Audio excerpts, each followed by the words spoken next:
Hi guys, and welcome back to my channel. Today we're gonna make something super easy that everybody can follow along. It's gonna be like a basic garment with a twist. So you know me, I don't really like boring stuff, like I'm more of a ruffle gathering kind of girl. So today we're gonna make a very basic mini skirt, but it's gonna have a wavy hemline. I'm super excited to make this. I'm gonna use boucle for my skirt. I actually still had this boucle left from when I made my dirndl, my traditional German garment. If you want to check that out, it's linked up here. Okay, let's pause really quickly because I wanted to hop in here to tell you guys that I actually made two versions of the skirt, and the second one, which I'm super excited about and I actually like a bit more than the first one that I will be showing you in this video, is this leather skirt. As you can see, it's like totally hand sewn, I guess, apart from the darts, and that is a project that I will be showing you over on my Instagram. So if you're interested in that, I will be posting reels about this process over the next week. Link to that is in the description down below, so go ahead and check it out and follow me there so that you don't miss out on that. Okay, let's get on with the video. I have my pieces prepped and ready to go. As you can see right here, this skirt does not have a waistline but a waist facing, so this up here is the upper edge of my skirt, and therefore I put some interfacing on this upper side right here so that it's just a bit more stable. Same goes to the hemline right here, and you can already see the wave going on here. It's actually sitting on the thigh. In my case, it's the left thigh. Depending on however you put it on your fabric, it can also be the right thigh, obviously. And then I also have my hem and waist facings right there that all have interfacing as well. Just a quick thing regarding the where the wave sits. You can do either or. Just make sure when you put your pattern pieces onto your fabric, you do right sides up or wrong sides up for all the pattern pieces. Otherwise, they won't fit together. So that's a very, very important thing. Put them onto the fabric all the same way, then you should be fine. So the first thing that we're gonna start with, I don't know if you can see that, I'm going to close the darts. Since I used boucle, I also overlocked around all the edges just to avoid fraying. You don't necessarily have to do that at the very beginning. You can, so that you don't have to overlock anything anymore throughout sewing, or you can do that after every seam. It really doesn't matter. So we're gonna start with closing the darts. We put right sides together at the darts, put the dart legs together, and then just top stitch all the way down. And we have 4 darts, 2 in the front piece and 2 in the back, so let's close all of them. So let's iron the darts towards the sides.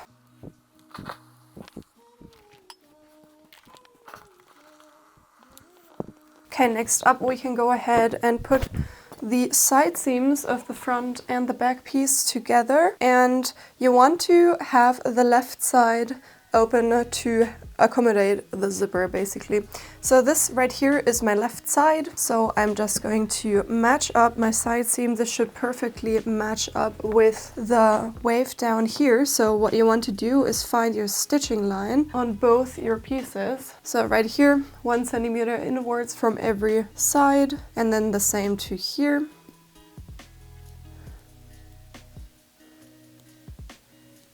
And then this fits together like that. And you should find a zipper notch here somewhere. So you want to just leave your side seam open until that zipper notch and close from here to here. And on the other side, you just want to close the whole side seam.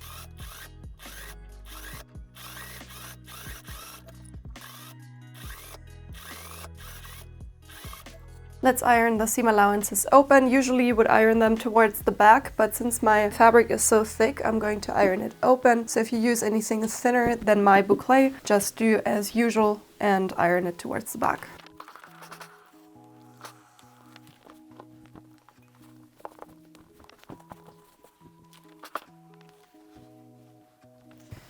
Let's put the skirt to the side for now and work on the waist. Now what I just did is I looked at my piece right here, so this is how they're gonna sit, like this. So I know that this seam right here has to be closed because right there is the right side of my garment. So I'm just gonna put right sides of front and back waist facing together and close this small side seam right there. Let's also iron this open. Like that. And now you want to put the waist seam of both the facing and your skirt together to close it. You want to match up the side seam.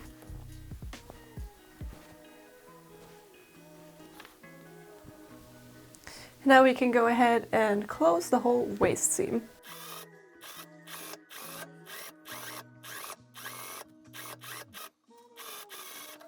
Okay, I also understitched the seam. You do an understitch by just folding the seam allowance into the facing and then just very closely to your previous seam. You want to top stitch right here. As you can see, it's just like 1 to 2 millimeters apart. And now we can go ahead and iron the facing towards the wrong side of the skirt, and the top stitches here, the understitching already folds the facing the correct way, which means the ditch of the seam is only visible on the facing side, and you're gonna have a clean finish on the right side of your skirt. Okay, now we can continue to the hem. Since the hem is closed on both sides, we can just go ahead and also close the side seams on both sides. So we also need to match up the stitching line right here and then also on this side. Now let's iron the seam allowance also open. And now we can go ahead and just put this right sides together while matching up the side seams.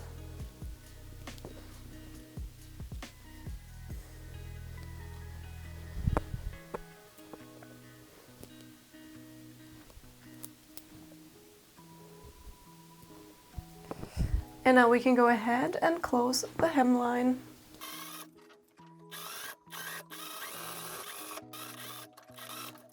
We're gonna iron the hem facing also towards the inside, just as we did with the waist facing.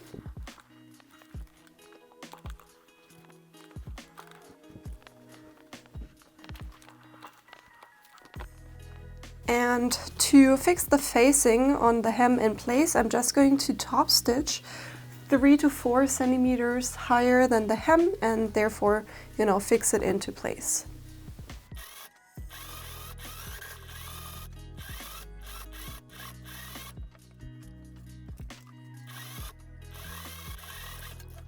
Okay, and now we only have the zipper left. For that, we're gonna fold up our facing because we're only gonna stitch it onto this seam right here. Let's also open our zipper. We are gonna fold the zipper band at the top towards the side so that we know where it actually stops. So this point gets put right where the fold line on the skirt also is. So right here. And then without stretching anything, we are working our way down and pinning the zipper all the way towards the zipper notch. And then we're going to use a zipper foot to put the zipper in.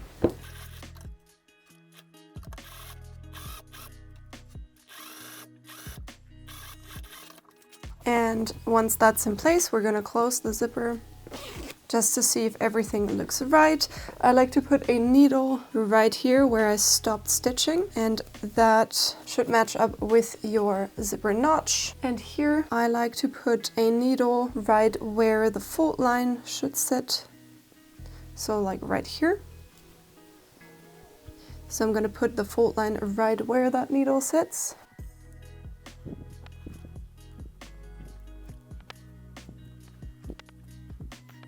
Like that, and now I'm also going to close that seam line.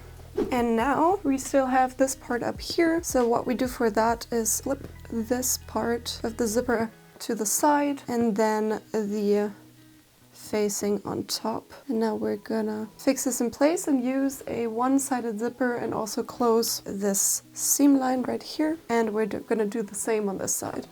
Let's clip the edges up here to make it easier for us to turn everything right sides out. And let's turn this out. I like to use the zipper to bring the upper edge out so that it closes nicely like this. And you cannot tell that there is a zipper in at all, which is really, really nice. Let's iron this.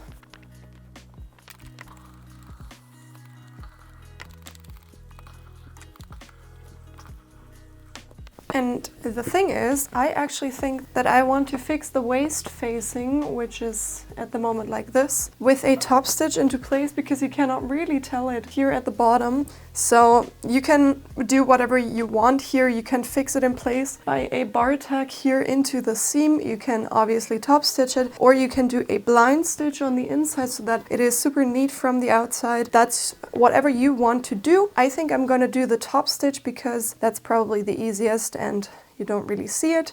So let's quickly do that.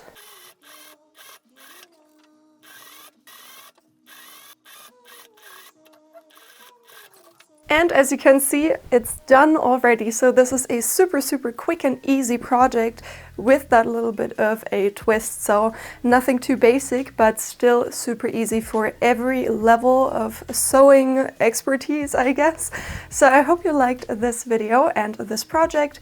I think it's always a good idea to just drizzle in some projects that are not too difficult so that everybody also can follow along.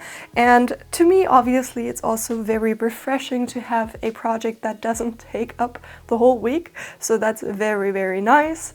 I've been a bit burned out over the last couple of projects, so this is a good thing to do every so often, so I'm really happy with it.